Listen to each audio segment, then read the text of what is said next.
আজকে নিয়ে আসলাম সবে বরাতে স্পেশাল হালুয়া। ডালটারে আমি প্রথমে এক রাত ভিজিয়ে রাখছি, রাখার পরে ভালো করে ধুয়ে পরিষ্কার করে এখন সিদ্ধ বসাই দিব। এখানে দিয়ে দিছি আমি 2টা তেজপাতা, 2টা দারচিনি, 4টা এলাচ দিয়ে 1 কেজি দুধ দিয়ে আমি সিদ্ধ বসাইছি। যখন সিদ্ধটা হয়ে গেছে আমি ব্লেন্ডারে ব্লেন্ড করে নিয়েছি। এখন এখানে দিয়ে দিব আমি 1 কাপ ঘি, দিয়ে দিব 4টা লং, দিয়ে ভালো করে আমি এখন ভেজে নিব। অনবরত নাড়তে থাকতে হইব, অনবরত নাড়তে থাকতে হইব।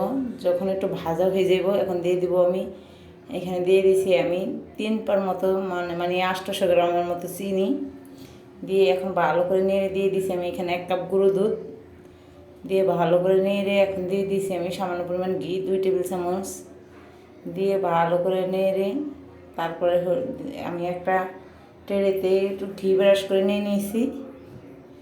এখন এখানে ডালটাও আমি ভালো করে বিছিয়ে দিয়ে সুন্দর করে উপর থেকে বাদাম কুচি আমি এইখানে বাদামটা একটু গুঁড়ো করে নিছি। এভাবে খেতে খুব মজা হয়। আপনার ইচ্ছা চাইলে কুচিয়ে দিতে পারেন, যে যেভাবে দিতে পারেন। দিয়ে এখন আমি পিস পিস করে সুন্দর করে কেটে নেব। আপনারা আপনাদের মন মতো শেপ দিয়ে দিয়ে নেবেন।